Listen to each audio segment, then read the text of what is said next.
तर कोकणात परराज्यातून हजारो एकर जमीन खरेदी झाली आहे। या संदर्भात अधिक माहिती देत आहेत माझ्या सहकारी सुवर्णा धानोरकर। कोकणातून एक धक्कादायक बातमी समोर येते। कोकणात परराज्यातल्या लोकांनी हजारो एकर जमीन खरेदी केल्याची माहिती समोर आली आहे। ही जमीन खरेदी रिफायनरीच्या भागात सुद्धा झाली आहे। पुन्हा एकदा ऐका, ही जमीन खरेदी रिफायनरीच्या भागात सुद्धा झालेली आहे।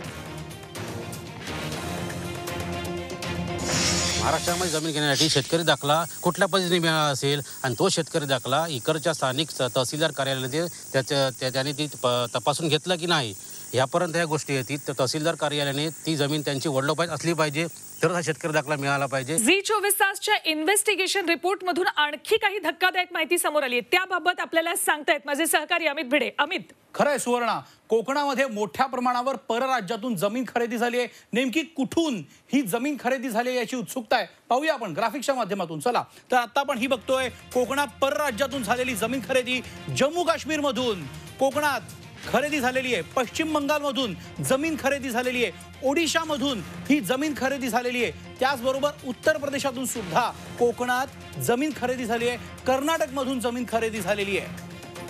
कोकणामध्ये परराज्यातून मोठ्या प्रमाणावर जमीन खरेदी झाली आणि ती राज्य आपण बघतोय पश्चिम बंगाल इथून मोठ्या प्रमाणात झाली आहे। आणि आता हे जमीन खरेदी करणारे नेमके कोण, तर शहा, चोटाल्या, कोठारी, गुप्ता, राहीज, वांका या आडनावाच्या लोकांनी ही जमीन मोठ्या प्रमाणावर खरेदी केल्याचं सध्या आपल्या हाती आलेल्या माहितीतून दिसून येत आहे।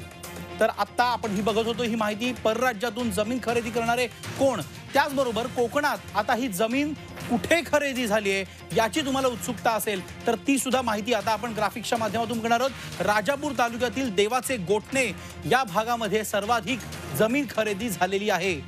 आपल्या सगळ्यांना माहिती असेल रिफायनरीच्या भागात होतीये तिथेही जमीन खरेदी झाली आहे। गोवळ, शिवणे खुर्द, सोलगाव, बारसू, धोपेश्वर, गोवळ खालचीवाडी, गोवळ वरचीवाडी या भागामध्ये मोठ्या प्रमाणात ही जमीन खरेदी झाली। त्याचबरोबर रायगडमध्ये सुद्धा मोठ्या प्रमाणावर रायगड जिल्ह्यात जमीन खरेदी झाली आहे। मुंबई, पुणे, नागपूर या भागातल्या लोकांनी सुद्धा कोकणात मोठ्या प्रमाणावर जमीन खरेदी केली आहे। औरंगाबाद, हिंगोली, परभणी इथून सुद्धा कोकणात जमीन खरेदी झाली आहे। नाशिक, पश्चिम महाराष्ट्रातल्या काही धनाढ्य लोकांनी सुद्धा इकडे जमीन खरेदी केलेली आहे।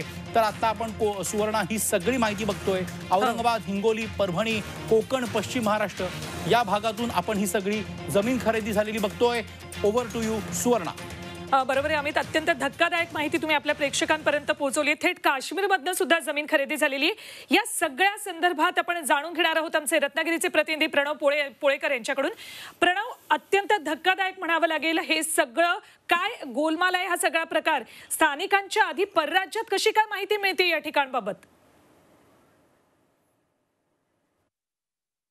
नक्कीच माझ्या मागचा जो पठार आहे ह्या पठारावरच खरं तर ही रिफायनरी येण्याची शक्यता आहे आणि त्यामुळेच या पठारावरच्या ज्या जमिनींचे व्यवहार झालेले आहेत ते काही करोडो रुपयांमध्ये झालेत। आणि यातला एक महत्त्वाचा मुद्दा जो सांगायचा वाटतो तो म्हणजे ह्या ज्या जमिनी खरेदी केलेल्या आहेत त्या परप्रांतीयांची संख्या ही सर्वाधिक आहे। म्हणजे अगदी जम्मू काश्मीर पासून काही लोक या ठिकाणी जमिनी खरेदी करायला येतात, ओडिसामधले काही लोक जमिनी खरेदी करायला येतात आणि त्याचबरोबर बाजूचा असणारा म्हणजे जो रत्नागिरी जिल्ह्याच्या बाजूचा असणारा जिल्हा जो आहे रायगड, या रायगडमधला देखील लोक या जमिनी खरेदी करण्यासाठी मोठ्या संख्येनं या राजापूर तालुक्यामध्ये आलेले पाहायला मिळाले। मात्र एक गोष्ट ही मात्र निश्चित आहे ती म्हणजे इथं जर MIDC येणार होती, इथं जर रिफायनरी येणार होती तर ह्या गोष्टी या लोकांना कळल्या कशा, त्या लोक जमिनी खरेदी करायला या दरम्यान या ठिकाणी आल्या कशा, या सगळ्याची चौकशी होणं गरजेचं आहे। कारण G24 तासनं या सगळ्या प्रकरणाला वाचा फोडली। ज्यावेळी ही सगळी डॉक्युमेंट जमा झाली त्यानंतर एक गोष्ट निश्चित झाली की ह्या सगळ्या जमिनींचे व्यवहार झालेले आहेत ते साधारणतः 2018